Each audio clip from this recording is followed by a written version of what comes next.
네, 여러분, 대1고 보강 영상 갈게요. 우리 수업 시간에 너무 못해가지고, 그래도 요번 주 4주차인데 벌써, 요번 주 4주차까지는 여러분 3월 모의고사 진도가 끝나 있어야 돼서, 다음 주 같은 경우에는 여러분 올림포스 챙겨오시기 바랍니다. 올림포스가 지금 이제 시험범위에 해당하는 거 있죠. 그쵸? 12페이지부터 39페이지까지. 그거를 5주차 때, 간단하게 조금 너무 자세하게는 다 훑을 수가 없을 것 같아요. 그리고 솔직히 말씀드리면, 내신에 거기 나와 있는 시험 범위에 있는 지문이 전부 다 나오지도 않을 겁니다. 그래도 어쨌든 기본적으로 여러분한테 혼자 셀프로 그러면 거의 안 볼 가능성이 높으니 마지막 5주차는 제가 올림포스 한 바퀴 돌면서 수업 마무리할 예정이거든요.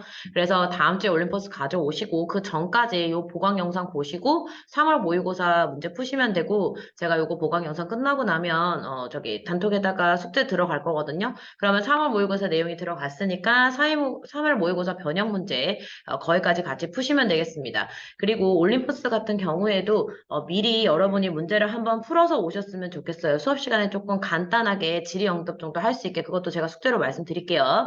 자, 그러면 우리 뭐까지 했냐면 고공답주인가까지 수업이 들어왔습니다. 그러면 고공답주인가 같은 경우에 말씀드렸죠. 지금 가사가 들어와 있고 그 다음에 상머슴에 해당하는 즉 고위간직이라고 그랬지. 고위간직에 하는 상머슴이 뭐야? 머슴들에게 권고를 하고 맨 마지막에 누구에게도 임금에게도 권고를 하는 내용이 나와 있습니다. 그러면 거기 부분 보시고 그 다음에 그 뒤에 현대 수필이 들어와 있었어요. 그래서 복합갈래이고 돌탁과 잔돌 볼게. 자, 돌탑과 잔돌 보겠습니다. 그러면 제목에서 봤듯이 제목은 중심 소재를 나타내죠. 돌탑이라는 소재가 가지고 있는 거와 잔돌이라는 소재가 가지고 있는 거에 대한 소재의 중요성을 보시면서 보면 되겠습니다. 자, 사람답게 살아라, 살아라. 자, 라는 말은 소설가 김정환이 평생을 두고 자주 한 말이다 라고 되어 있습니다. 그러면 이 말은 뭐가 됩니까? 소설가 김정환의 말을 인용한 게 되겠죠. 나는, 이거는 수필이기 때문에 글쓴이 나를 의미합니다. 그의 문장 가운데, 그가 누굴 얘기해요? 김정환을 얘기하죠. 문장 가운데 다음과 같은 구절을 좋아한대. 자, 어딜 가도 산이 있고 들이 있고 인간이 살았다. 인간이 사는 곳에는 나뭇가리가 있고 호울리개가 놀곤 했고 조선이라는 것을 점점 가슴에 느꼈다라고 되어 있습니다. 그러면 사람답게 살고 어디에서나 어딜 가든 자연이 있고 인간들이 노는 코올리게 아이들이라는 게 있었다는 거죠. 그러면 요 문장이 이제 나한테 있어서 이 말 역시도 뭐야? 김정은의 소설가의 말을 인용한 거라고 봐야 되겠죠. 인용한 거라고. 명료한 문장을 읽고 있으면 마치 사람이 이제 때를 이루어서 사는 마을과 세상의 풍경 이런 것들이 한눈에 들어온다는 거지. 자, 그래서 자연과 더불어 사람의 생활이라는 것도 눈에 들어오는 문장이다. 왜냐하면 여기 나와 있는 글 자체가 뭐라고 되어 있습니까? 어, 저기 산이 있고 들이 있고요. 산이 있고 들이 있고는 뭐가 됩니까? 여기 있는 자연이 되는 거죠. 그쵸? 그 다음에 인간이 살았다. 호울리개들이 놀고 있었다. 요거에서 뭐가 들어갑니까? 바로 사람의 생활. 요렇게 들어가게 되겠습니다. 그러면 아름다운 자연만 얘기하는 것도 아니고 자연 속에서 누가 사람이 같이 살고 있는 모습, 요 모습이 들어와 있다고 보시면 되겠네요. 자, 이래저래 만나게 되는 사람들과 이런저런 사연으로 이별한 경험한 사람들, 그다음에 눈물의 사감들, 조각돌처럼 까다롭고 별난 사람들, 조각한 사람들, 잘생긴 사람들, 마음의 태풍이죠. 이거 다 비유법이죠. 그쵸? 마음의 태풍이 지나갔다는 건 진짜 리얼 태풍이 지나갔다는 게 아니라 그만큼 힘든 점을 겪었다. 내지는 마음에 힘든 점이 있었다. 이렇게 가시면 되겠습니다. 4월에 봄볕이 내리는 사람, 이것도 뭐야? 마음의 봄볕이 실제로 내렸다기보다는 마음의 따뜻함을 가진 사람, 내지는 뭐 사랑을 하는 사람도 좋으실 것 같고, 여러모로의 이미지라고 보시면 되겠죠? 모두 한 무리를 이루고 사는 것이 뭐다? 바로 세상 사는 거다라는 거지. 그러면 이거는 뭐가 됩니까? 여기서 마음의 태풍이 지나가는 사람, 그 다음에 마음에 4월에 봄볕이 내리는 사람, 이거는 진짜 태풍, 진짜 봄볕을 얘기하는 게 아니기 때문에 비유법이라고 볼 수 있겠고, 뭐뭐처럼 나와있죠. 그죠? 뭐뭐처럼 뭐뭐냐, 뭐뭐듯이 뭐뭐같이 지규법 되겠습니다. 그러면 조각돌처럼 까다로운 사람이니까 이것도 비유법 되겠죠. 그 다음에, 뜨거운 가슴 이런 거는 이제 촉각적 심상을 통해서 제시한다고 볼 수 있겠습니다. 그러면 사람의 생활이라는 거 눈에 보인다라고 한 다음에 사람의 생활이라는 건 과연 무엇들인가라고 했을 때 요게 뭐가 됩니까? 구체적인 예시가 되겠습니다. 즉 사람 사는 곳이라는 건 일괄적이고 일편적이고 천편일률적인 사람들의 모든 삶이 다 똑같은 게 아니라 다양한 삶을 가지고 있는 사람들, 다양한 사람들이 모여서 같이 살아가는 게 뭐야? 세상이자 사회라는 거죠. 자, 중력 들어가고. 자, 나는 가끔 생각하기를 마당에 있는 집이 4개 있다면 돌탑을 쌓고 싶다고 소망한대요. 자, 그럼 드디어 돌탑과 잔돌인데 돌탑이라는 중심 소재가 나왔습니다. 그러면 이 글을 읽으시면서 돌탑이 뭐가 돼? 화자가 소망하는 바가 되겠습니다. 그쵸? 화자가 이루고 싶은 바, 화자가 소망하고 싶은 바는 돌탑을 쌓는 거래. 그리고 아이들이랑 아내한테도 돌탑을 쌓을 것을 얘기하고 싶대요. 자, 신사에 올라가다가, 산 속에 올라가다가 누가 돌탑들을 보면 나도 돌탑을 쌓고 싶은 거지. 마당에서, 우리 집에서. 그래서 큰 돌이 아마 위를 가고, 큰 돌을 이제 밑에 베이스로 깔아야 여러분 탑을 높게 쌓을 수 있겠죠. 그래서 밑에 기초를 튼튼하게 큰 돌들을 두고 그 위에는 작은 돌들을 쌓아 오겠죠. 자, 그것은 각각의 장소에서 구해온 돌들이 크기와 모양의 빛깔을 다양하게 지니고 있을 거야. 그러면 여기 앞에서 지금 중력 부분 되어 있지만 앞에 지문에서 무슨 얘기했어? 모든 사람들, 세상 사람들이 모여 있는 마을, 내지는 사람들이 모여 있는 사회라는 모습은 똑같은 사람들이 모여서 사는 게 아니라 서로 다른 다양한 모습, 서로 다른 사연을 가지고 있고 서로 다른 마음을 가지고 있는 사람들이 모여 사는 게 사회가 아닌가, 세상이 아니라고 생각했죠. 근데 여기서 지금 뭐라고 나와 있어?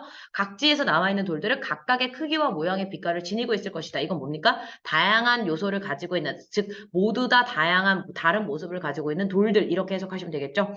자, 움푹 패인 것도 이룰 것이다. 마치 여러 종류의 꽃과 풀이 일어나서 하나의 화단을 이루고 있다. 그럼 비유법이네요, 여러분. 그쵸? 자, 여러 종류의 꽃과 풀들이 뭐가 됩니까?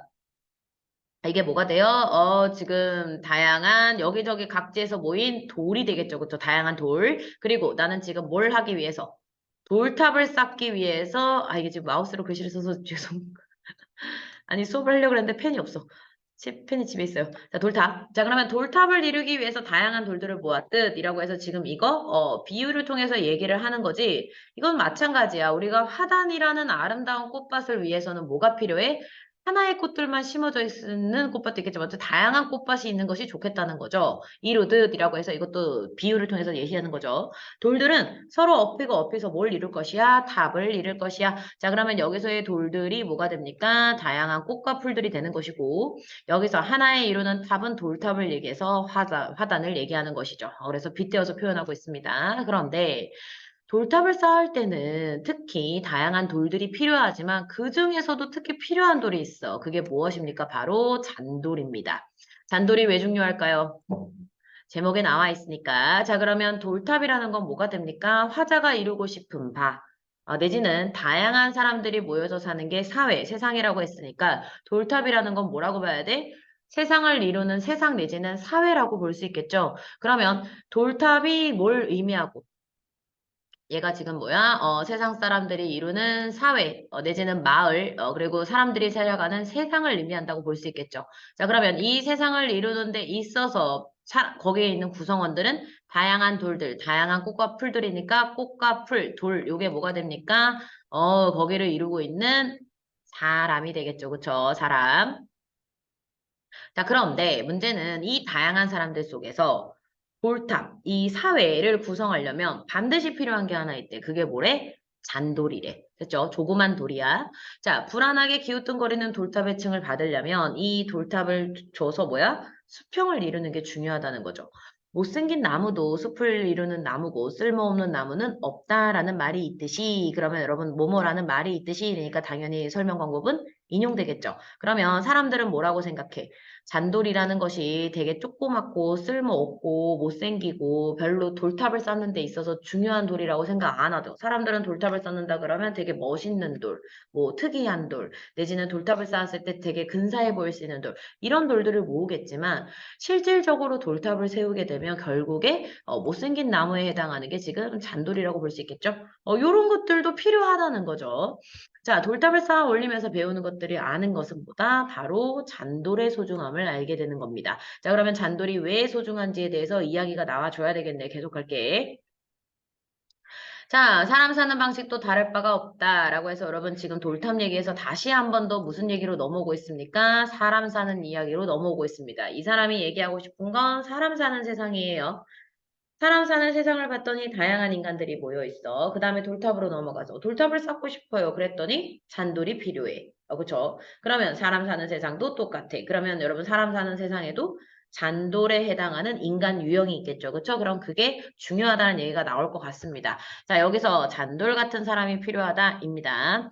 자, 잔돌 같은 사람은 어떤 사람이냐? 여기서 구체적인 예시가 나와주죠. 의견이 맞지 않았을 때 분위기를 무너뜨려주는 사람. 다른 사람의 대립을 풀어주는 사람.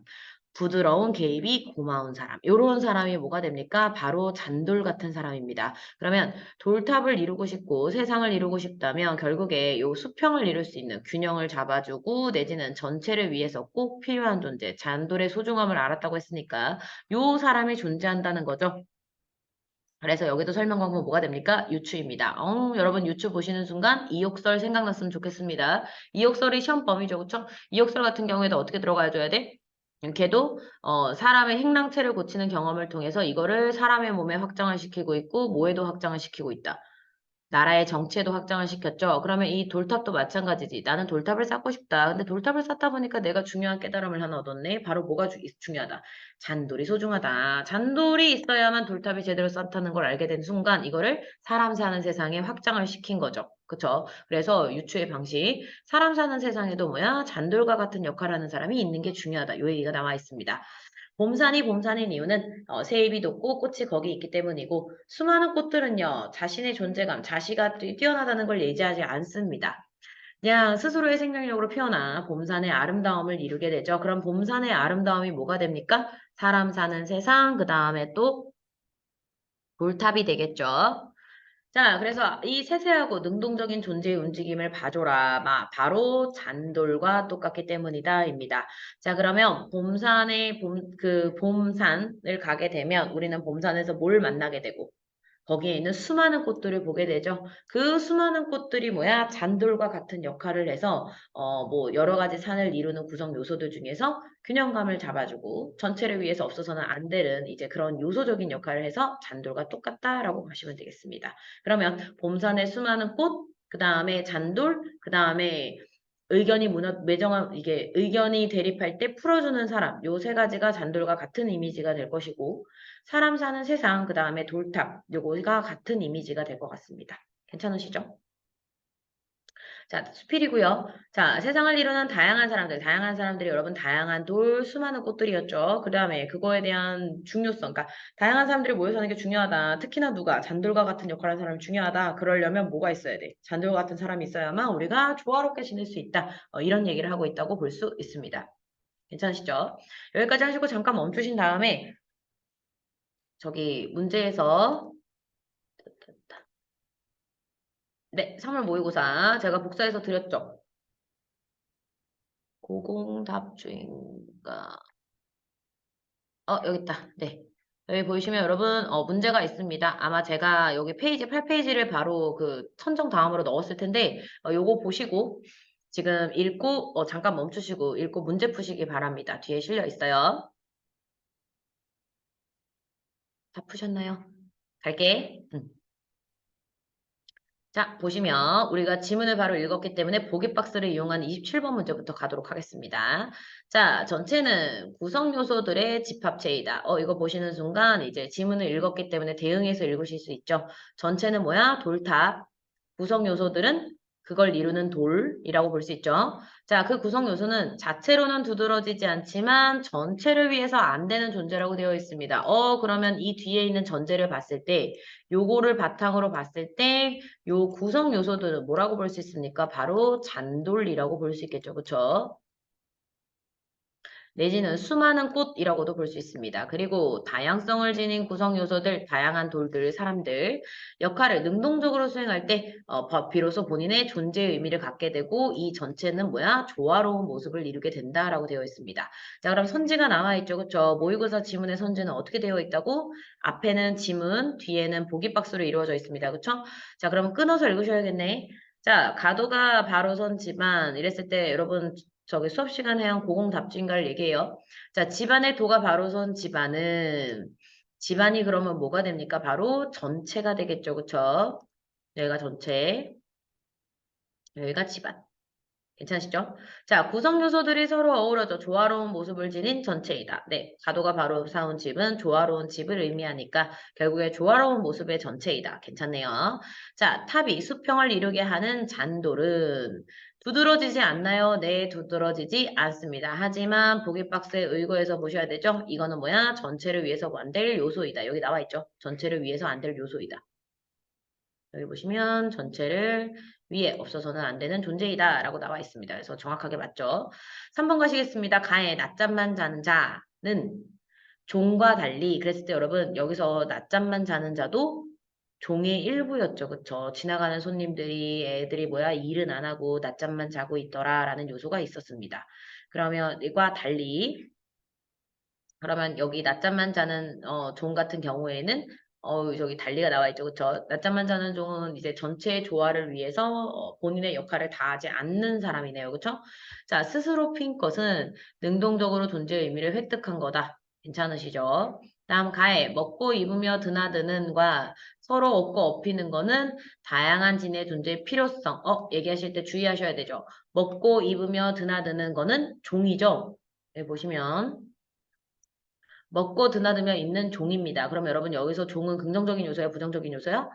전체의 조화를 깨는 내지는 전체 나라를 뭐야? 해치는 나라를 부정적으로 이끄는 요소이죠. 그쵸? 그 다음에 선지를 보시게 되면 여기에 서로 엎고 엎혀서 있는 돌들은요. 돌탑을 이루기 위한 요소들이라고 볼 수 있죠. 그러면 여기서는 뭐야? 얘는 부정이고 얘는 긍정적인 요소라고 볼 수 있죠. 부정과 긍정은 똑같이 긍정적인 서술이다. 틀렸습니다. 모순적이죠. 그래서 답은 4번입니다.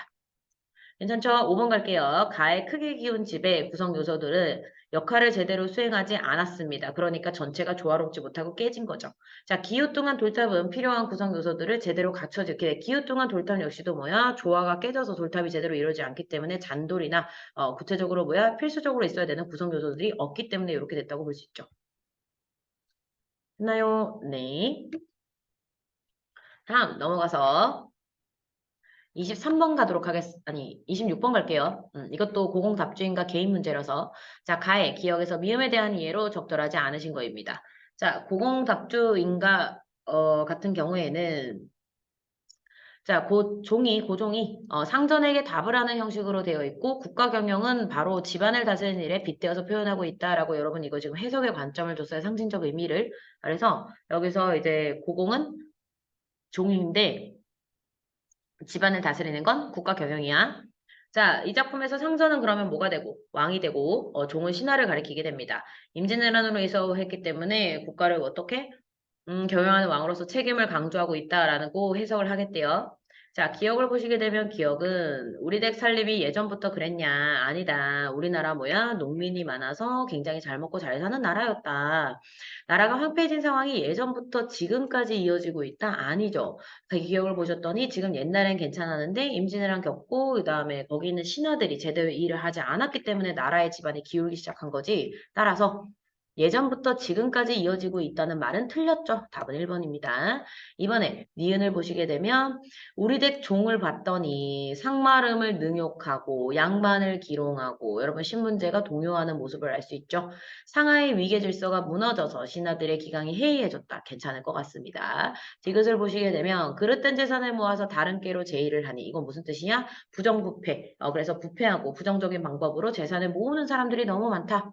그러면 큰 집, 여기서 큰 집이라는 건 조정, 나라를 의미하는 거죠. 나라의 일은 도대체 누가 하냐 이런 얘기입니다. 그럼 3번에 나라를 돌본 일은 외면한 채 부정한 방법으로 재물을 탐하는 신하 괜찮을 것 같습니다.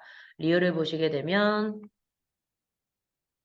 자, 프로에 치거나 매치거나 헐뜯거나 돕거나 이거 설명드렸죠. 그쵸? 한마디로 신하들이 일은 안 하고 서로 네가 잘났네, 누가 못했네, 누가 라인을 이렇게 섰네, 이렇게 하면 안 되네 이런 식으로 애들이 전부 다 뭐야? 서로 다투고 있다는 뜻이죠. 따라서 밑에 내려가시게 되면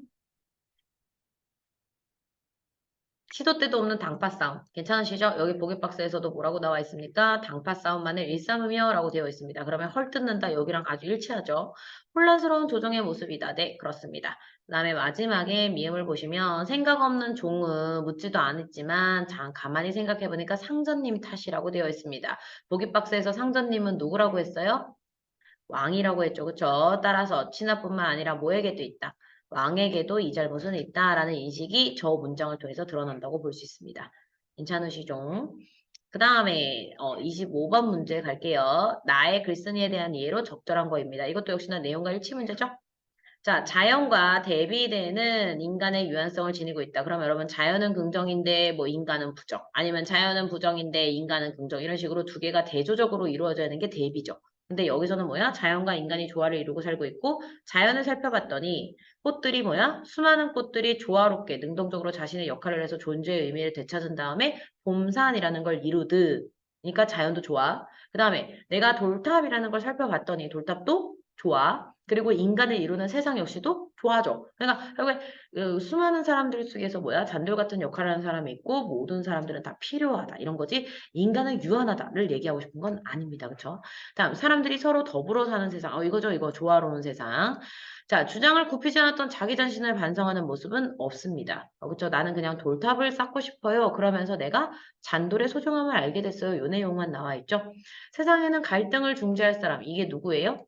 잔돌 같은 사람이죠. 그쵸? 그래서 니은과 리을이 맞기 때문에 답은 몇 번이 됩니까? 4번이 되겠습니다.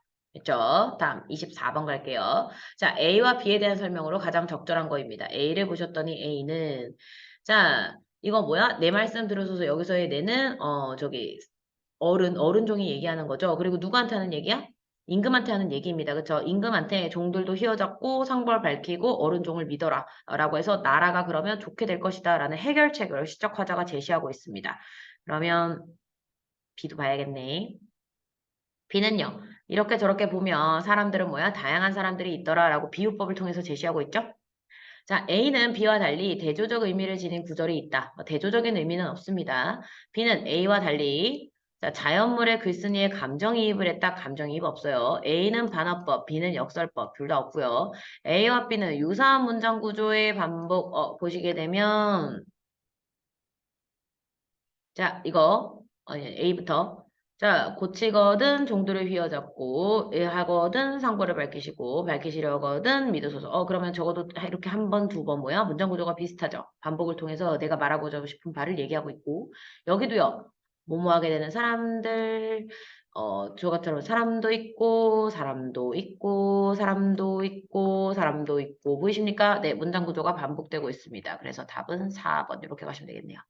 자, 말을 건네는 어투는 A는 가능하지만 B가 안 됩니다. 따라서 여기서 뭐가 틀렸어? 모두가 틀렸습니다. 마지막 문제 23번 갈게요. 이런 첫 번째 문제는 보통 표현법 문제가 나오죠. 자, 가나의 공통점. 자, 부재하는 대상에 대한 그리움이다. 네, 여러분 고공격주인가는 신하들을 뭐야? 신하들의 부정적 세태를 비판하고 상점, 임금한테 이제 권고하는 내용이죠. 그리움 아닙니다. 이번에 순수한 자연 세계에 대한 동경 둘 다 아니죠. 다음에 3번에 부정적 현실에 대한 냉소적 태도는 이제 부정적 현실을 드러내고 있는 건 가능합니다. 근데 냉소적 태도는 아닙니다. 고쳐야 되는 해결 방안에 대해서 얘기하고 있죠. 냉소라는 건 그러든가 말든가 신경 쓰지 않겠다 이런 뜻이거든. 근데 나는 부정적 현실이 아닙니다. 그래서 애초부터 또 틀렸고요. 4번에 현실이나 세상에 대해 통찰. 통찰이라는 건 뭡니까? 글쓴이의 관점, 글쓴이의 가치관을 통해서 세상을 통해 얻을 수 있는 깨달음이란 뜻입니다. 그러면 가사 같은 경우에도 교술문학이죠. 교술문학이니까 수필을 가능하지. 그러니까 고공답주인가의 화자도 자기가 임진왜란을 겪고 나라 돌아가는 꼬라지를 보니까 이거를 통해서 이거 지금 잘못됐다. 일단 누가 잘못했어? 신하들이 잘못했고 두 번째 상전 잘못도 있다라고 자신의 어떤 관점과 가치관에 따라서 세상에 대한 깨달음을 제시하고 있죠. 돌탑과 잔돌도 마찬가지죠. 내가 잘 살펴봤더니 이 세상이라는 건 돌탑이나 내지는 봄산처럼 잔돌과 같은 사람이 필요하더라. 그래서 보다 통찰한 가치관과 주제, 교훈이 드러나고 있습니다. 그래서 답은 몇 번? 4번 이렇게 가시면 되겠습니다. 5번을 보시게 되면 처한 상황에 순응하는 태도라고 나와 있는데 딱히 상황에 순응한다라는 뭐는 나와 있지 않습니다. 이해 가시나요? 네, 여기까지 하시고 그 다음에 두 번째 소설 가도록 하겠습니다. 두 번째 소설은 현대소설이죠. 아이젠하워 갈게요. 너무 커졌어.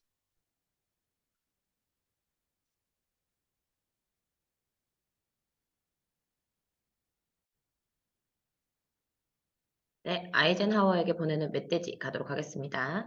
제목을 보시면 좀 신기하죠? 근데 이거를 이제 제목을 보고 앞부분 줄거리랑 보기박스를 보셔야만 아마 제목에서 느껴지는 소재가 뭔지 알 수 있습니다.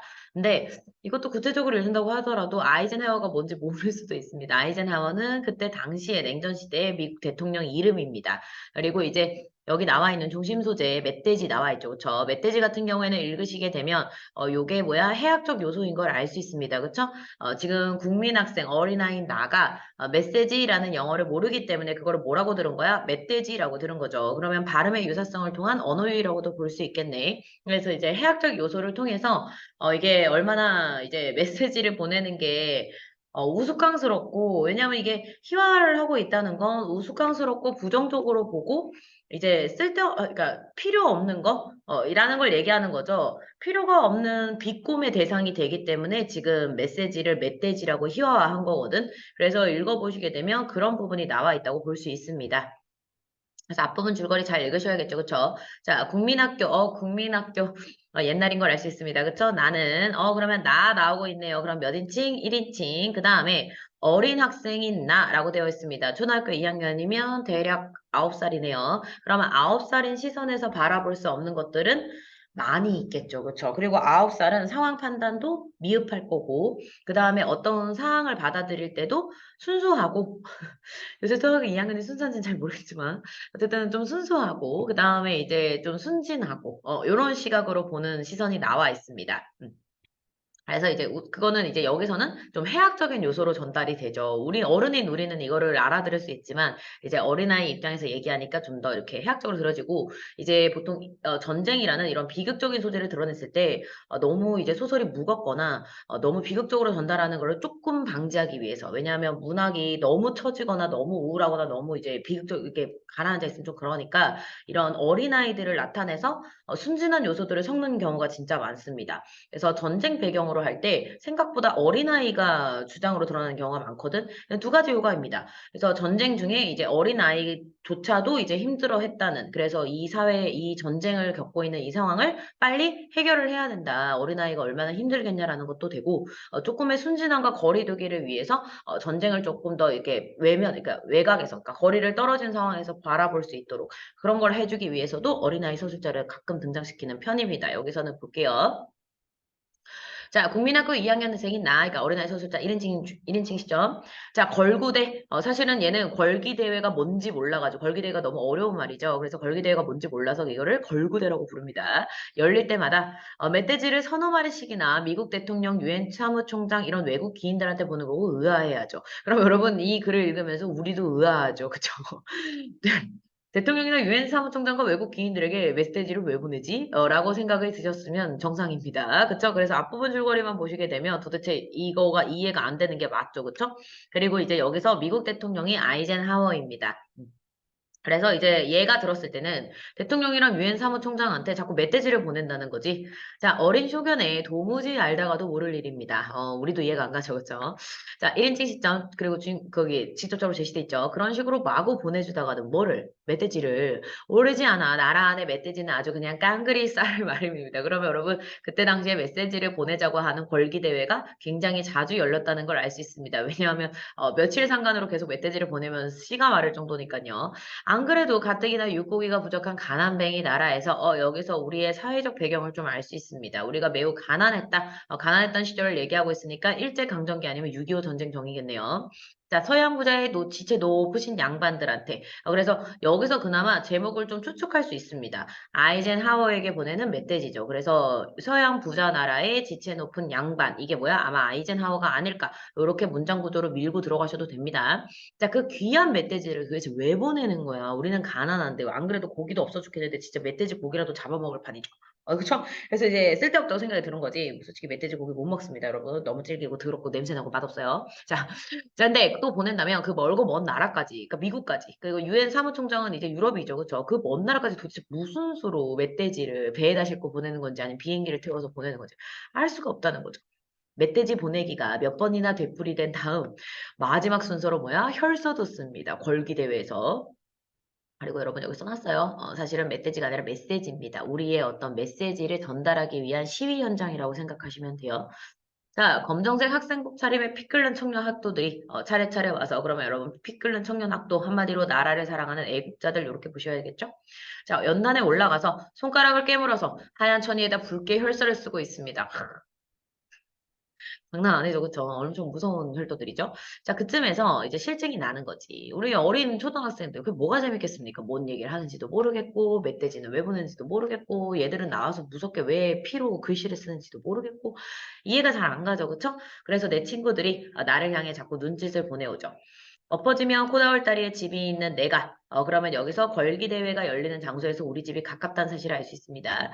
친한 녀석들을 데리고 와서 몰래 광장을 빠져나와 걸기 대회가 끝날 때까지 우리 식당에서 즐거운 신나는 적이 종종 있었기 때문입니다. 그러니까 이제 친구들이 이제 신호를 주는 거지. 아, 걸기 대회 보다가 이제 지겹다, 재미없다. 니네 식당에 가자. 지금 이런 얘기를 하고 있는 거죠. 그쵸?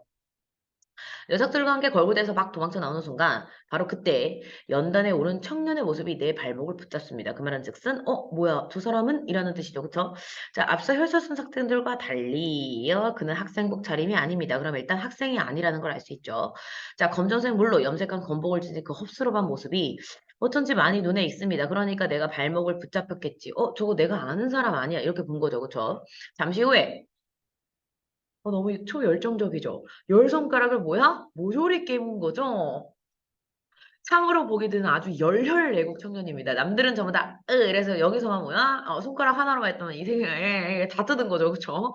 자기 손가락을 피가 날 정도로 뜯어보신 분이 있으십니까? 아마 없겠죠. 그쵸? 되게 아프겠죠. 그쵸?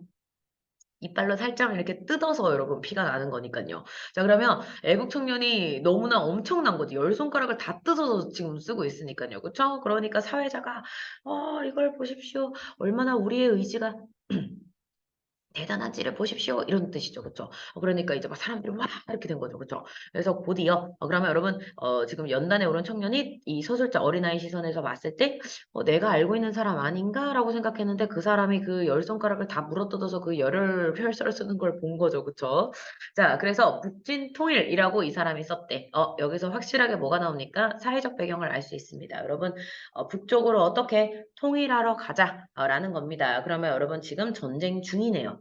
그쵸. 냉전 시대가 돌입하고 난 다음에는 이런 얘기는 하진 않았고, 이제 6.25 전쟁 중이다 보니까, 이제 우리가 이제 전쟁이 난 김에, 북한을 어떻게, 무력으로 우리도 통일을 하자, 라는 뜻입니다. 그러면 이제 6.25 전쟁이 어느 정도 좀 진행이 되고, 우리가 38선 즈음에서, 저기 뭐지, 소모전을 계속하고 있었거든요. 전쟁이 3년 정도 지속이 되는데, 처음에 이제 북쪽이 확 밀려왔다가 우리가 부산까지 밀렸다가 미국의 도움으로 다시 압록강까지 가서 거의 북한을 수복하기 직전이었거든. 그랬는데 거기서 중국이 도와주게 되죠. 그래서 다시 또 밀려 내려옵니다. 그래서 여러분 애초부터 38선 근처에서 계속 소모적인 국지전이 일어나고 있었어. 그래서 이제 우리나라 사람들과 상관없이 우리나라 사람들은 어쨌든 통일을 원했겠죠. 어쨌든 누구의 승리로 끝나든 당연히 이제 우리는 남한에 살고 있으니까 남한 측의 승리가 끝나는 게 당연하다고 생각했지만 북한 애들 입장에서는 그냥 북한 쪽의 승리로 끝나길 바랬었겠죠. 근데 이제 그 도와줬던 미국과 그다음에 중국을 바탕으로 한 소련은 이제 그만하고 싶은 거지. 전쟁도 그만하고 싶고 전쟁도 이제 그만 마무리하고 끝내고 싶은 거죠. 그러니까 이제 휴전선을 긋자 이런 얘기가 나오기 시작하니까 이제 우리나라 국민들이 뭐야? 메시지를 보내는 거야, 대통령한테. 안 된다. 지금 이렇게 됐을 때 우리나라는 분단은 있을 수 없다. 이렇게 된 거죠. 그래서 무조건 어떻게 가야 된다. 북진 통일을 해야 된다라는 우리의 강력한 메시지를 전하기 위해서 걸기대회와 걸구대가 지금 계속 일었었던 상황이라는 걸 여기서 알 수 있습니다. 성중에게 곱게 됐어요. 치솟는 박수갈채. 어딨습니까? 여러분, 박수갈채라는 건 소리죠. 근데 그게 치솟았다라니까 약간 건강한 신상이네요. 자, 박수갈채로 역정 광장이 막 떠나갈 듯이 요란합니다. 왜? 우리의 의지를 너무나 잘 보여준 열 손가락 물어뜯은 열혈 청년이니까. 자, 설마 그럴 리 있겠어? 왜? 내가 알고 있는 청년, 흡수룩한 그 청년이 그렇게 막 열 손가락까지 물어뜯은 열병맨을 보일 사람은 아니라고 생각이 든 거죠. 그래서 저 혈서를 쓰는 거 보고 막 사람들이 박수갈채를 치고 이렇게 막 되게 와 영웅이다 이렇게 했죠. 그쵸? 그런 모습을 보고 내가 잘못 봤나라고 생각하고 그냥 고개를 저었죠. 그리고 들어옵니다. 자 그런데 알고 봤더니 그 사람이 맞는 거죠. 창건이 형이었던 거지. 그래서 열 손가락을 모조리 물어쓴 애국 청년이 내가 알고 있는 창건이 형이었죠. 그래서 뭐야? 엄마와 내가 깜짝 놀란 거지. 아니 애가 어쩌다가 열 손가락을 다 물어뜯어서 온 거야. 이거 왜 이러니? 이렇게 된 거죠. 그래서 엄마가 뭐야? 욕을 해 주려고 그랬는데 열 손가락이 다 살점이 물어뜯겨 가지고 피가 철철 나는 데다가 거기다 붕대를 감아 놨으니 그 사람한테 뭐라 그래요. 그죠? 그래서 나 뭐라 그래 그냥. 안 아파? 라고 물어본 거죠. 그쵸? 그랬더니 형은요. 괜찮아요. 괜찮어. 괜찮어. 이런 뜻이죠. 그쵸? 여러분 사투리. 그러면 현장감, 생동감, 뭐 이런 사실감 이런 것들 부여되죠. 어차피 남아도는 피니께. 그쵸? 자, 그 혈서 사건부터는 우리 현건이는요. 원래 애초부터 뭐야? 좀 열혈 청년이네요. 본인은 어떻게? 남아도는 피, 자기의 그 들끓는 피, 더운 피 이런 거를 드러내기 위해서 가끔씩 지 주먹으로 자기 코를 쳐서 코피를 쏟던 애래요. 상태가 안 좋은 이상한 애네. 그래서 여러분 아주 열혈 청년이죠. 그쵸? 이제 자기도 뭔가를 하고 싶고 자기도 뭔가를 이제 나서고 싶고 뭔가를 발휘하고 싶은데 그런 걸 하지 잘 못하니까 이제 그런 식으로 표출을 했다가 이제 여기서 이제 물 만난 곡이 된 거지. 혈서를 쓰면서 이제 엄청난 보람도 느끼고 너무 행복하고 막 사람들이 나를 열광해주고 이런 거 약간 좀 이렇게 어깨가 이렇게 으쓱 올라가는 거죠. 그쵸?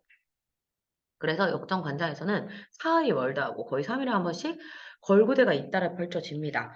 그러면 여러분 손끝 살점이 뜯어나와서 되게 힘든데 형의 상처난 손가락들은요. 좀채 아물 새가 없습니다. 그럼 여러분 결국에 물론 이 형이 자진해서 손가락을 물어뜯은 것도 있지만 여러분 인간적으로 얘가 좀 어린 청년이면 그 걸구대를 하는 사회자 내지는 그 주체자들은 어른일 거 아니야.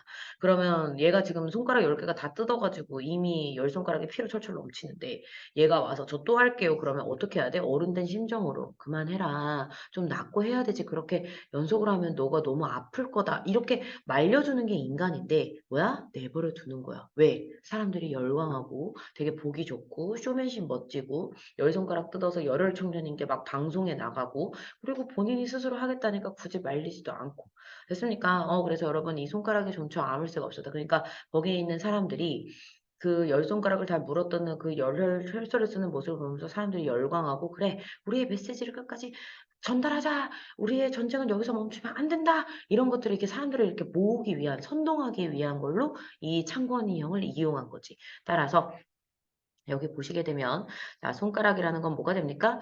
표면적으로는 애국심의 증거가 되고 이면적으로는 결국에 이 걸기 대회를 통해서 뭐야? 이득을 취했던 군중들을 이제 현혹시켰던 권력층에 이용당했다는 사실을 알 수 있습니다. 그래서 이제 식당 안에 안 붙어 있는 거죠. 여기서 알 수 있는 거 형이 우리 집 식당에서 좀 도와주는 심부름꾼이었다는 것도 알 수 있네요. 원래 심부름꾼이었는데 이제는 뭐가 되었다? 손님이 되었다. 그러니까 얘가 이제 지금 나름 신분 상승한 거지. 남의 집에 얻어 살고, 얻어 살면서 심부름꾼 잡일이나 하던 애가, 이제는 이제 그 동네의 영웅이 되고, 사흘이 멀다 하고 벌구대에서 사람들이 환호하며 영웅이라고. 그리고 뭐야? 손님. 이 식당에서 이제 뭐야? 사람들 일어놓고 뭐야? 손님처럼 이제 굴기 시작하는 거죠. 그래서 이제 형이 뭐야? 점점 자신이 이제 좀 뭔가 좀 뭐라도 좀 된 것 같고 허세 바람이 들어가기 시작한 거지. 자, 중요한 일로 높은 사람을 만나러 간다면, 이거 벌써 허세가 가득하죠. 나 잘 나가. 나 높은 사람들이랑 아는 사람이야. 나 중요한 모임이 있어. 이거 자체가 벌써 허세입니다. 그쵸? 그래서 본인이 권력층에 이용당하고 있다는 건 생각하지 못하고 본인이 직접적으로 권력을 가지고 있다고 생각이 드는 거지. 아침 일찍 집을 내는 애가 갑자기 뭐가 돼서 돌아왔어요? 고등학생이 돼서 돌아왔습니다. 여기서 보시면 아시겠지만 창건이 형 고등학생이야, 고등학생 아니야? 고등학생 아니야. 그런데 갑자기 고등학생이 돼서 나타난 거죠. 자, 형의 변모는 너무 급격해서 뭐야? 이렇게 된 거죠. 자, 이를테면 뭐야? 가짜배기 나이롱 고등과 학생이래요. 나이롱이라는 건 가짜다 이런 뜻입니다. 자, 언제 학교에 들어갔는데 물음에 형이 얘기한 거죠. 가짜 대학생 얘기는 있었지만 가짜 고등학생은 형이 처음입니다. 그러니까 이게 지금 무슨 뭐 하는 짓이야 이렇게 된 거죠. 그쵸? 자 그랬더니 학교도 안 댕기는 반거충 청년이 단골 혈서가랑 속내가 알려지면 알기 사람들이 어떻게 어 좀 별로라는 거죠. 그러니까 제대로 된 청년도 아니고 고등학생도 아니고 그냥 뭐 시골에 그냥 뭐야 더부살이 하고 있는 청년인 거지. 백수 청년, 반거충 청년, 백수 청년. 그러면 너 뭐야? 사람이 너무 없어 보이잖아. 그러니까 권력층이 이 사람은 정말 훌륭한 사람이다. 그럼에도 불구하고 이런 열혈한 애국심을 가지고 있다. 이런 걸 강조하기 위해서 뭐 하는 거야? 고등학생인 척을 하는 그게 더 뭐야? 사람들을 자극하기 좋으니까요. 그래서 손가락에 이어서 가짜 고등학생 행세도 결국에 뭐 하고 있는 거야? 대중도 속이고 창건이 형도 뭐 하는 거예요? 속이고 있는 거죠. 그러니까 이용하고 있는 거죠. 그쵸? 그래서 이거는 뭐가 된다? 권력층의 부정적인 면모가 드러난다. 이렇게 가시면 되겠습니다. 그래서 형은 모자에 붙은 그 학교 나타낸 그 교표 있죠, 그쵸? 여러분들 여기 마크 있으죠, 그쵸? 그게 이제 마크 있는 그 금색으로 되어 있는 반딱이 이거를 호입으로 불면서 굉장히 광을 냅니다. 학교 안 다닌 티나죠? 여러분 여기 이름표 이런 거 신경 써보신 적 있으십니까? 없죠, 그죠? 근데 얘는 이제 본인이 정말 드디어 고등학생이 되었고 그 고등학생이 된 거에 너무 기쁘고 너무 좋고 이러니까 뭐야? 그거를 이름표를 교표를 정성스럽게 닦는 거죠, 그죠? 자, 그래서 너무 번뜩여서 그러니까 너무 열심히 닦은 거지. 너무 새 거인 게 티가 나는 거죠. 오히려 그 탈인 금빛의 교표 때문에. 근데 형은 뭐야? 너무 행복한 거야. 그러니까 이게 이용당하고 있거나 내지는 잘못되고 있다는 걸 인지를 못하는 거죠. 이게 참 사람이 그쵸? 아주 금으로 바꿔드릴 거죠. 이거 여러분 약간 희화화죠? 어, 지금 창건이 형도 뭐야?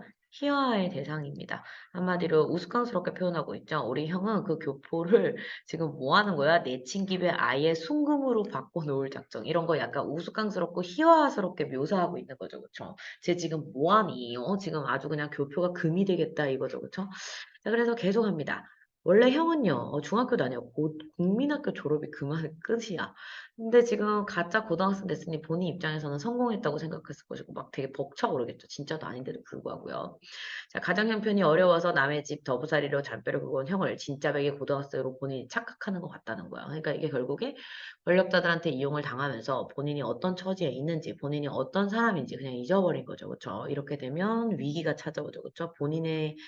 본인이 어떤 사람인지 정확하게 알고 이제 분수에 맞게 행동을 해야 어떤 유혹이나 크나큰 위기가 왔을 때 그걸 극복할 수 있는데 얘는 지금 판단력이 흐려졌어요.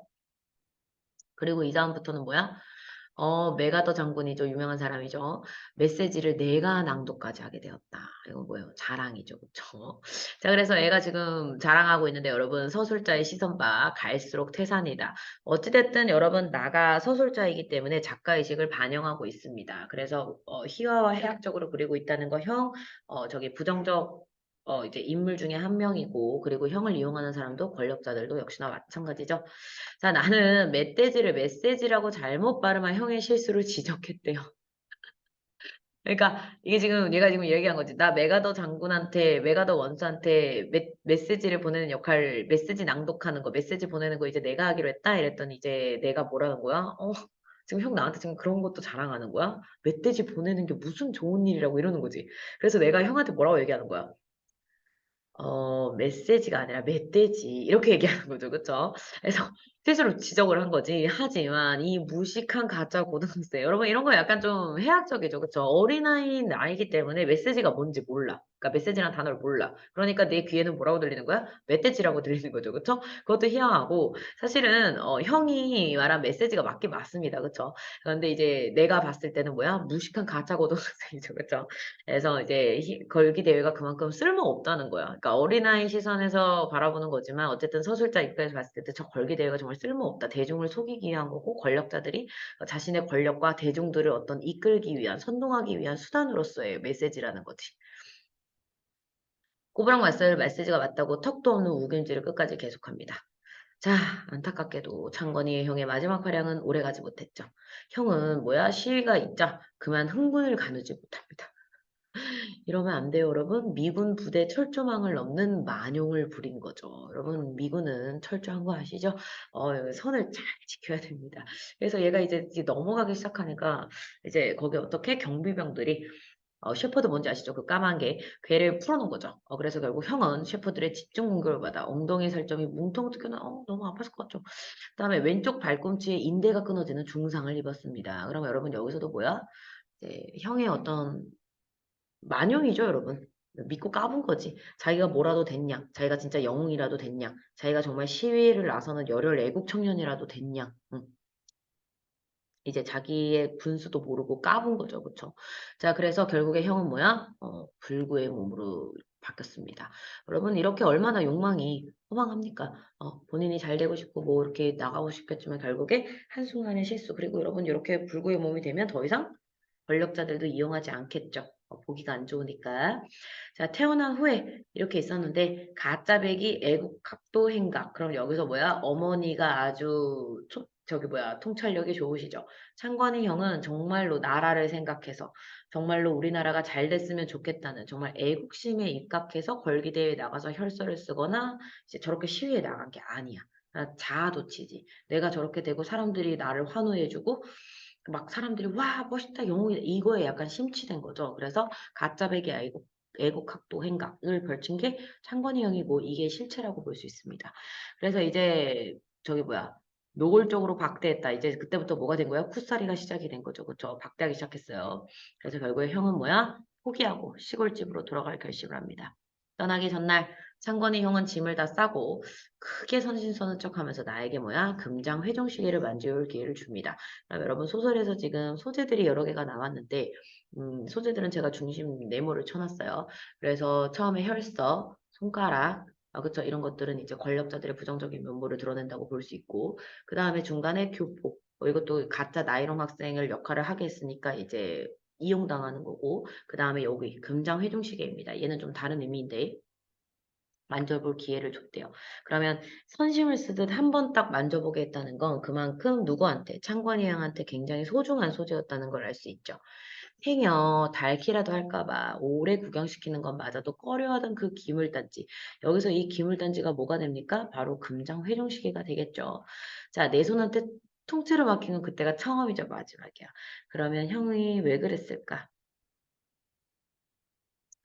내가, 내가 내가 비록 여기서 이제 끝을 보지 못하고 불구가 되어서 시골로 내려가는 그런 초라한 삶을 살게 되었지만 그래도 나에겐 뭐가 있다. 귀중한 회종시계가 있다. 나는 열정적으로 살았다. 나는 화려했던 과거가 있다. 이런 거를 나에게 자랑하고 싶어서 보여주는 거죠. 이게 사실은 여기 나와 있는데 피난민의 시체로부터 받은 선물이라고 주장했다라는 건데 이게 사실 처음에 전체 스토리를 보면 알 수 있는데 전쟁이 나거든, 예, 전쟁이 났잖아요. 그쵸? 근데 여기 이제 마을 근처가 전쟁이 직접적으로 일어나는 지역은 아니었어요. 그러니까 마을 사람들이 마을에서 모여 살고 있겠죠. 그랬는데 어느 날 그러니까 거의 처음이나 마찬가지였어. 마을 근처에 어떻게 하다가 폭탄이 떨어진 거야. 마을 중간은 아니었지만. 그래서 뭐가 실수가 있었는지 아니면 뭐 지나가다가 잘못해서 비행기가 추락이 됐는지 그 근처에서 이제 폭탄이 떨어진 거죠. 그래서 마을 사람들이 난리가 난 거야. 너무 막, 뭐, 어디냐, 막, 여기서 지금 전쟁 나는 거냐, 우리 지금 피난 가야 되는 거냐고 난리가 난 거예요. 근데 다들 두렵고 무섭고 이러니까 막 방공호로 다 내려가고 막 도망가고 막 이런 게 바빴거든. 근데 이제 이제 초등학교 애들이죠. 그러니까 애기들은 뭐 한 거야? 구경 가자! 이렇게 된 거야. 철딱서니가 없으니까. 그리고 얼마나 전쟁이 끔찍한지, 비극적인지도 이제 와닿지도 않고, 전쟁은 치르고 있었지만, 우리 마을 근처에서 직접적으로 일어나지 않았기 때문에, 이제, 구경 가자! 약간 불구경 나는 거랑 똑같은 거죠. 야, 어디 폭탄 쳐졌대, 구경 가자, 이렇게 된 거지. 그랬는데, 엄마가 안 된다고 당연히 다 자르죠. 그쵸? 초등학교 1학년 애가 어딜 가겠어. 그래서, 이제 초등학교 애들이 다 못 가. 근데 그 와중에 창건이 형이 거기를 가요. 그래서 창건이 형은 어쨌든 기본적으로 조금 나보다는 어른이니까 이제 엄마 몰래 그러니까 엄마가 어쨌든 조카를 맡기고 있었기 때문에 웬만하면 못 가겠지만 창건이 형이 몰래 이제 엄마 몰래 거기를 가. 그리고 난 다음에 거기서 폭탄이 실질적으로 터졌거나 내지는 전쟁이 나는 실질적인 장면을 못 봐요. 그런데 그 폭탄이 떨어진 거에 대한 파편으로 있었던 그 밑에 시체가 있었거든. 그래서 그 시체의 주머니에서 저 금장 회중시계를 가져옵니다. 그러면 저 금장 회중시계는 남들이 다 안 가봤지만 왜냐하면 뭐 전쟁의 피해가 올까 봐 두려워서 무서워서 이런 여러 가지 이유들로 그 폭격이 터진 장소에 아무도 가지 않았는데 누구만 갔다는 거야. 요 창건이 형만 갔다는 거지. 그래서 금장 회중시계는 창건이 형한테 있어서 화려했던 시기. 그러니까 자기가 정말 어떤 용감함을 보여줬던 그런 거기 때문에 되게 소중하게 여기고 있어요. 자, 이러고 난 다음에 형은 마치 형의 금빛 찬란하던 한때를 마치 그것이 저기 뭐야 금장 회중시계죠. 이제 증언이 든 거야. 전쟁 기간을 통틀어서 형의 수중에 남아있는 내가 전쟁을 어떻게 겪었다는 전리품 이렇게 되는 거죠. 내가 힘든 일을 겪었던 이제 근데 여러분 쓸쓸하죠. 저게 뭐야? 시체에서 뭐야 주스는 금장 회중시계가 소중한 보물이고 본인이 뭐라도 된 듯 걸기대회 나가서 혈서 손가락 다 부러뜯기고 마지막에 깊기야 뭐야? 흥분해가지고 지 혼자 흥분해서 내질렀다가 엉덩이 다 뜯겨가지고 인대 끊어지고 불구가 된 게 얼마나 쓸쓸한 인생입니까? 회중시계를 돌려주면서 그래도 형이 나한테 어쨌든 물론 자랑이었겠지만 나는 호의라고 생각한 거죠. 자신의 보물을 나한테 보여줬으니까 이제 친근감의 표시잖아. 그래서 뭔가 위로가 될 말을 해주고 싶은 거야. 형, 멧돼지가 아니야. 메시지가 맞는 말이었어. 형이 한 거는 멋있다. 이런 거죠. 그쵸? 형 정말 대단하다. 이런 얘기 해주는 거지. 근데 여러분 이미 창건이 형은 뭐야? 보일락말락한 미소를 그냥 흘리고 있는 거죠. 그럼 뭐야? 씁쓸한 거지.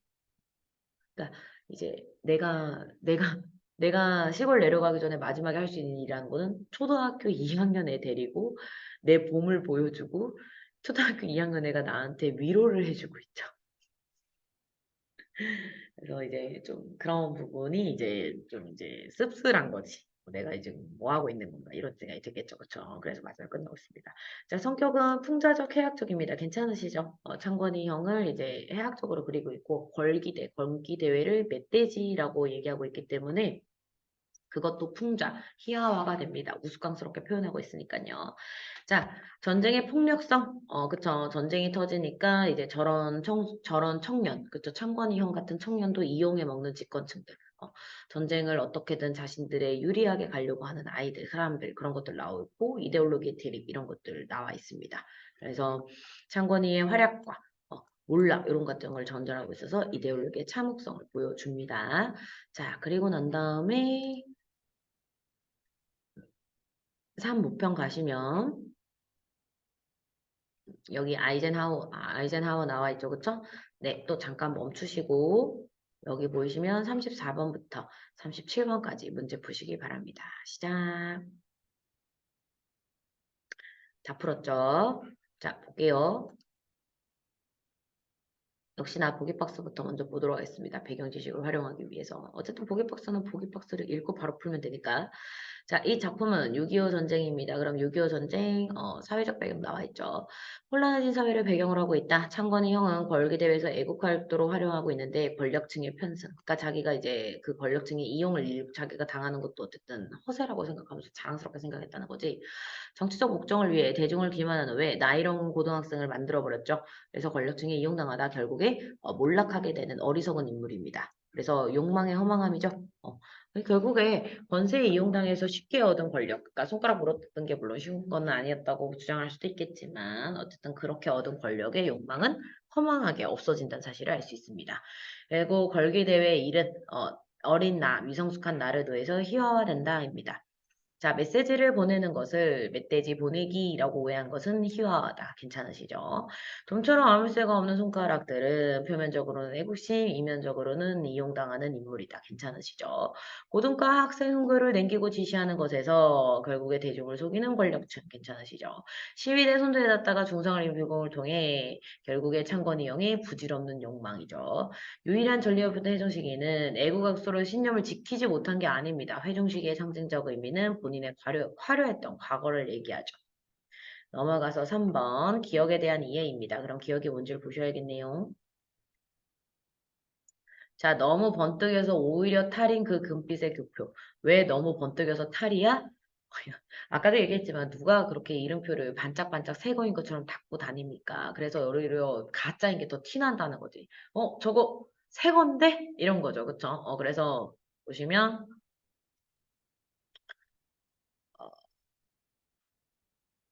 어, 여기네요. 지나치게 새 것으로 보이기 때문에 오히려 창건이 형이 고등학생이 아님이 드러날 수도 있다는 거죠. 왜 저렇게 새 거야? 어제 산 거 아니야? 너 고등학생 맞니? 이렇게 될 수 있는 여지가 있다는 거지. 그래서 답은 5번 되겠습니다. 다음에 34번 갈게요. 네, 여기 갈게요. 위글을 읽고 내용 일치 문제.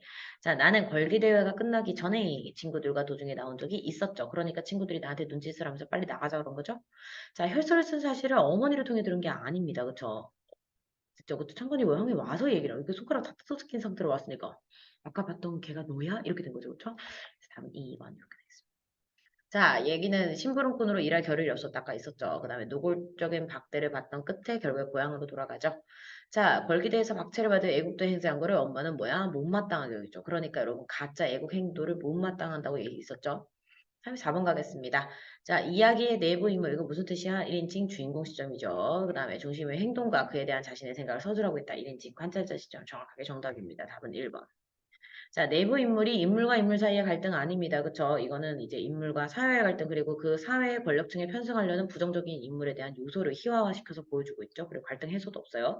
3번에 내부 인물이 1인칭이 과거와 현재 반복 교차, 과거와 현재 반복 교차가 없습니다. 자, 외부 서술자 틀렸고 외부 서술자 틀렸습니다. 괜찮으시죠? 일단 나가 나오면 무조건 내부 서술자 중에 찍으셔야 돼요. 자, 이제 마지막 금방울전 가도록 하겠습니다. 금방울전은 쉬워요, 여러분.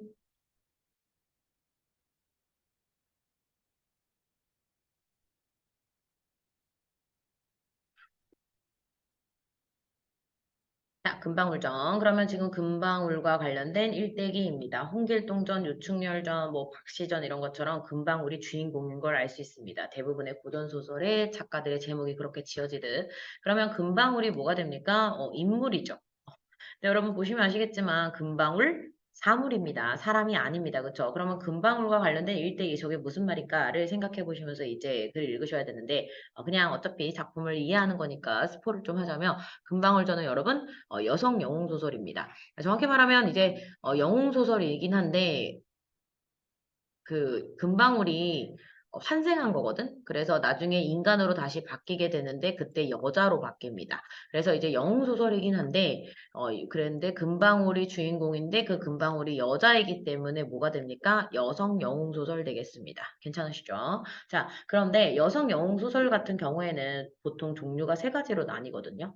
첫 번째는 여성 영웅이 본인이 두드러진 활약을 하지 않고 내조의 여신이야. 그러니까 남자 영웅이 따로 있고 이 남자 영웅을 이 여자 영웅이 계속 끊임없이 이제 도와주는 거죠. 그래서 남자 영웅이 잘 나갈 수 있게 도와주는 보조적인 인물로서의 여성 영웅입니다.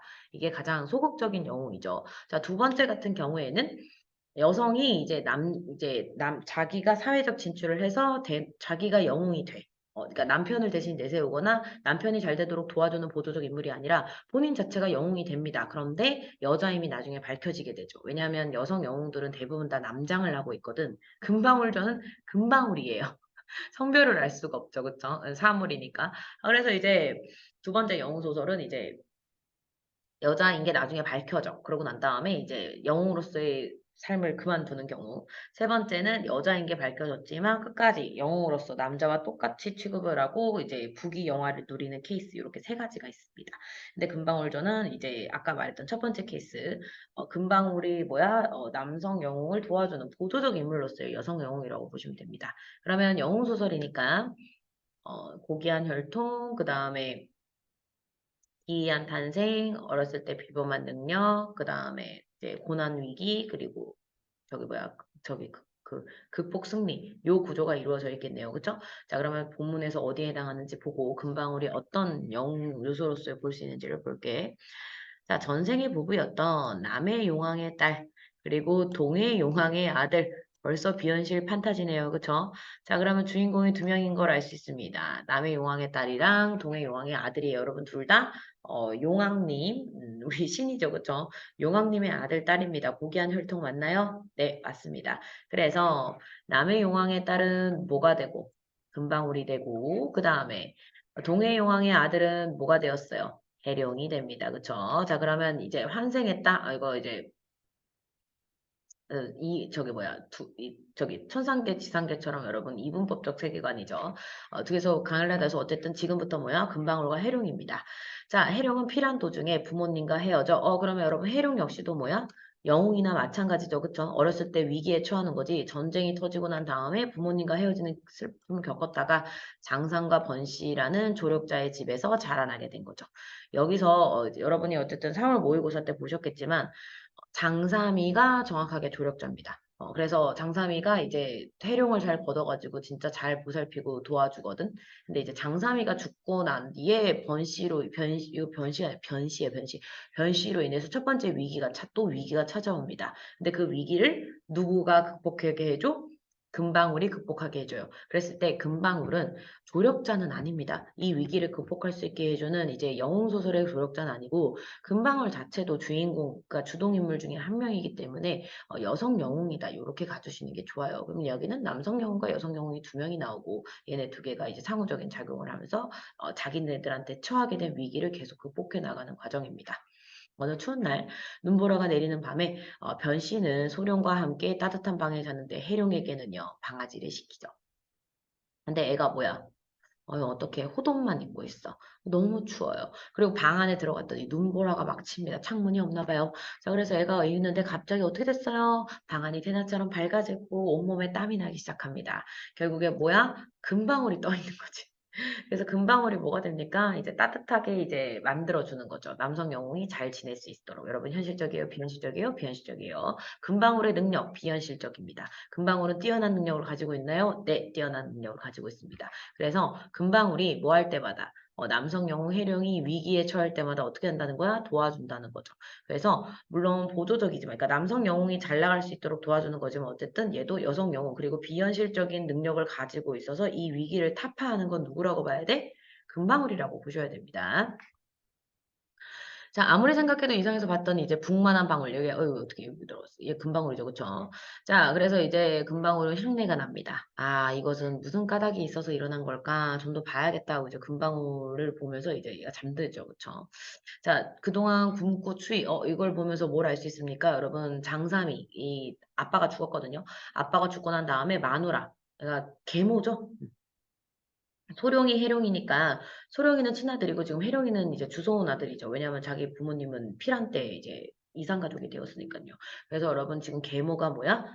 지금 이제 이 해룡이, 그러니까 해룡의 입장에서 계모죠. 계모가 지금 학대하고 있다는 사실을 알 수 있습니다. 어린애가 이제 굶주리고 춥고 자기는 따뜻한 방에서 자고 있는데 얘는 어떻게 했다는 거야? 방아를 찢게 만들고 추위 속에서 자게 냅뒀다는 거죠. 자, 근데 이제 금방울 덕분에 몸이 따뜻해졌으니 아침까지 잘 잤어요. 근데 이번에 이제 변씨가 생각하죠. 이번에 틀림없이 얼어 죽었겠지.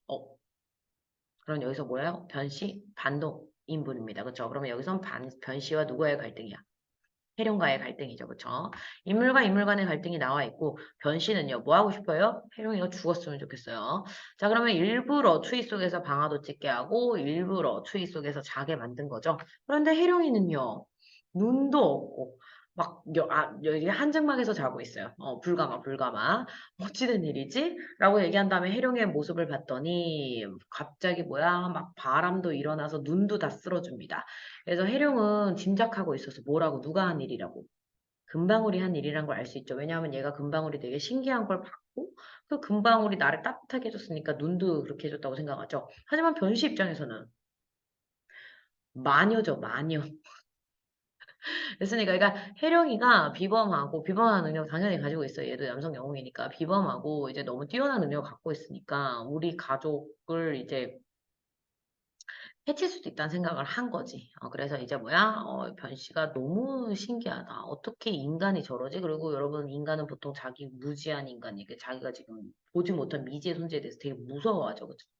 분명히 혜룡이 요술을 부려서 사람을 속인 거다. 그러니까 이게 지금, 물론 보는 관점에 한 가지 계로 생각해서 얘기하죠.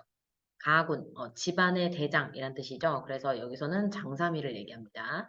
자, 우리 가군이 돌아가신 뒤에 우리 재산이 점점 줄었다. 이제 아버지가 없으니까 경제 활동을 하는 데 있어서 치명타를 받은 거죠. 그래서 근데 구호동에 우리 집 논밭이 있는데 여기 뭐가 있어? 호환이 자주 일어난대. 즉, 호랑이가 이제 피해가 자꾸 극심하니까 호랑이가 왔다 갔다 하는 동네이다 보니까 거기서 농사를 못 짓는 거죠. 그죠?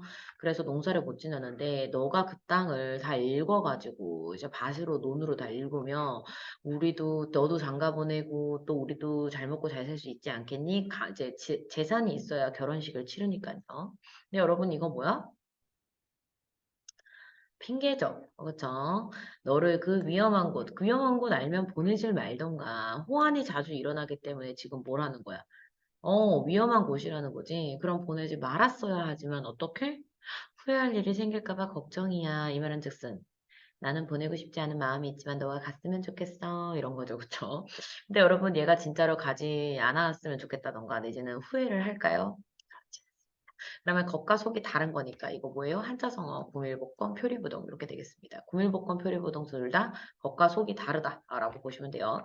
자 그런데 해룡이 뭐야? 바본가요? 기꺼이 허락해 줍니다. 호랑이가 넘쳐나는 그 지역을 자기가 혼자 가서 땅을 일구겠다고 얘기해. 해룡이 왜 이래? 해룡이는 여러분 이게 영웅소설이잖아요. 그쵸? 아주 전형적인 효자로 나옵니다.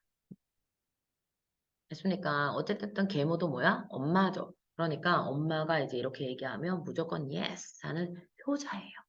그래서 이제 기꺼이 허락을 한 거지. 그래서 여러분 유교적 관념에 입각한 영웅인 걸 알 수 있어요. 자, 농기구를 챙겨서 구호동으로 갔더니 변 씨가 막 말리는 척해. 이거 다 거짓말이에요, 여러분. 그냥 그런 척 하는 거야. 그랬더니 이제 혜령이가 웃으면서 얘기하죠. 어머니 걱정하지 마세요. 사람의 목숨은 하늘에 달려 있습니다. 이렇게 얘기하면서 저는 괜찮아요, 어머니라고 얘기하면서 간 거야. 그랬더니 이제 변 씨가 잘 다녀와 라고 얘기하지만 그냥 가서 죽어 이런 뜻이죠. 그쵸? 자, 그리고 갔는데 호랑이 표범 승냥이 난리가 났죠. 그쵸? 자, 그러고 난 다음에 패가 꼴깍 넘어가니까 그때부터 어떻게? 흰 칙범이 호랑이가 주홍색 입을 벌고 와웅하고 달려든 거죠. 그래서 이제 호랑이를 내려치려고 하는 순간 저쪽에서 누가 와? 또 다른 호랑이가 또 온 거지. 설상가상이죠. 그래서 이제 호랑이한테 정말 잡혀 죽게 생긴 거지. 그때 갑자기 뭐야? 금방울이 달려와서 두 번째 요소입니다. 그쵸? 처음엔 추위 속에 죽을 뻔한 누구를 구해줬어요? 저기 해령이를 구해줬죠. 두 번째는요. 호랑이한테 잡아먹힐 뻔한 걸 금방울이 두 번째 또 구해줬습니다. 그래서 이거 금방울이 도와줄 거 알고 간 거 아니야? 자, 그래서 둘 다 비현실적이죠. 여러분, 금방울이 어떻게 해서 따뜻한 해처럼 따뜻한 기운을 내뿜을 수 있으며 금방울이 날아가서 호랑이 등을 꽂혀가지고 호랑이가 죽게 만들었다는데 둘 다 만도 안 되죠. 그쵸? 그리고 여러분, 보이시면 알겠지만 서사구조의 반복, 위기와 위기를 극복하는 구조가 지금 반복되고 있다는 사실을 알 수 있습니다. 괜찮으시죠? 미안해요. 뭐가 부족해. 자, 자, 그래서 해룡이 달려들어서 이제 호랑이 두 마리를 다 죽여버린 거죠. 이제 그랬더니 금방울이 번개같이 둘러다니면서 뭐야? 밭도 다 갈아버렸어요. 멋있다. 누가 나한테 금방울 좀 줬으면. 그렇죠? 그래서 이제 다 갈아버렸고 해룡은 기특하게 여기면서 금방울한테 너무 고맙다고 합니다. 그리고 난 다음에 금방울은 없었어요. 자기 할 일을 다 하고 호랑이도 죽여주고 밭도 다 갈아주고 그러면 여러분 해룡이가 해야 될 일을 금방울이 다 해준 거죠. 자, 그리고 난 다음에 해룡은, 변 씨는 이제 확실하게 죽었을 거라고 생각한 거죠. 그래서 너무 기뻐한 거지. 왜? 해룡이가 이번엔 진짜 확실하게 죽을 테니까. 그런데 갑자기 나온 거야, 해룡이가. 큰 두 마리를 잡고 온 거죠. 내가 변 씨라면 해룡이가 더 무서울 것 같아요. 그래서 아니 호랑이 두 마리를 잡는 인간이라니 그게 인간이야? 일단 그런 애랑은 멀리하는 게 상책이죠, 그렇죠? 어떤 피해가 끼칠지 알 수 없습니다. 자, 그래서 변 씨는 너무 놀랐지만 무사히 잘 다녀온 걸 칭찬한 거죠. 이것도 여러분 겁마음과 속마음이 다른 거죠, 그렇죠? 자, 그리고 해령이한테 일찍 들어가라고 얘기한 거지. 그랬더니 방 안에 들어갔더니 금방울이 먼저 와 있는 거죠. 신줄기만. 괜찮으시죠? 그래서 두 번의 위기와 두 번의 위기를 금방울의 비현실적인 능력을 통해서 극복하는 내용이 나와 있습니다. 영웅 소설이고 도수를 부리고 있죠. 그 다음에 고난을 극복하고 여러분 나중에는 급기야 왜 둘이 전생에 부부였잖아. 그래서 금방울과 나중에 해룡이 다시 금방울이 이제 바뀌게 돼서 여성의 몸으로 변하는 여기 나와 있죠. 변신 모티프. 여성의 몸으로 다시 변해서 둘이 뭐 하게 됩니까? 다시 부부의 연을 맺고 사랑하게 되는 그런 내용이 나와 있습니다. 오, 이제 마지막.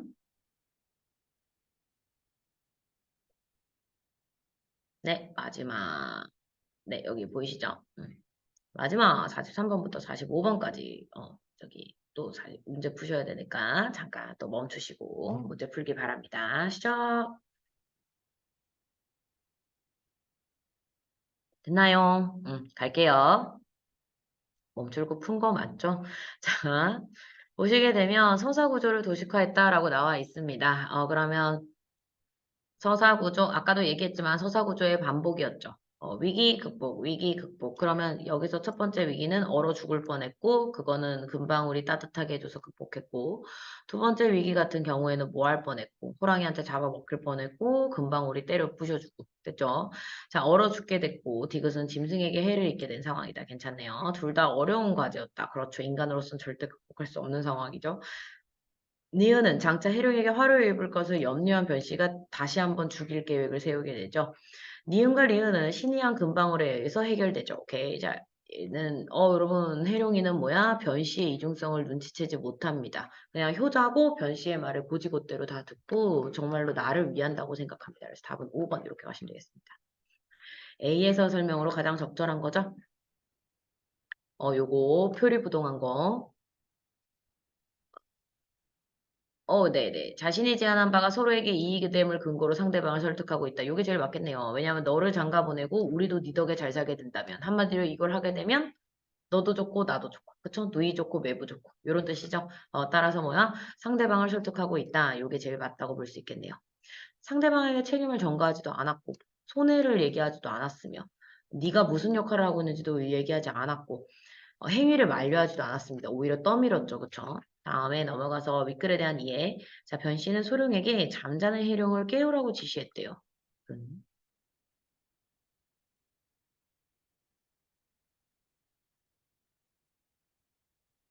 아닙니다. 그쵸? 소룡한테 깨우라고 한 게 아니라 변씨가 본인이 직접 들어갔네요. 1번 이렇게 가야 되겠네. 변신은 해룡을 동호시 금방울이란 건 모르죠. 그러니까 해룡이 있다고 생각하고 무서워하고 있는 거죠. 얘는 밤에 방아질 하다가 추워서 방 안으로 들어갔죠. 그랬더니 방 안에도 눈보라가 터서 덜덜덜 떨고 있었는데 금방울이 따뜻하게 해주죠. 4번에 방 안에서 오는 군봉을 보고 신통해하죠. 네, 신기해요. 고도전에서 사라지는 해룡보다 먼저 방에 도착하죠. 그래서 답은 1번 이렇게 가시면 되겠습니다. 고생하셨습니다. 여러분 숙제 단톡에 쓸게요. 그래서 저기 뭐지? 3월 모의고사 변형 문제랑 모의고사 요거까지 수업 다 들으시기 바랍니다. 우리 다음 주에 만나요. 그리고 화요일, 수요일 보강 오시기로 한 분 오시기 바랍니다. 고생했어요. 바이바이.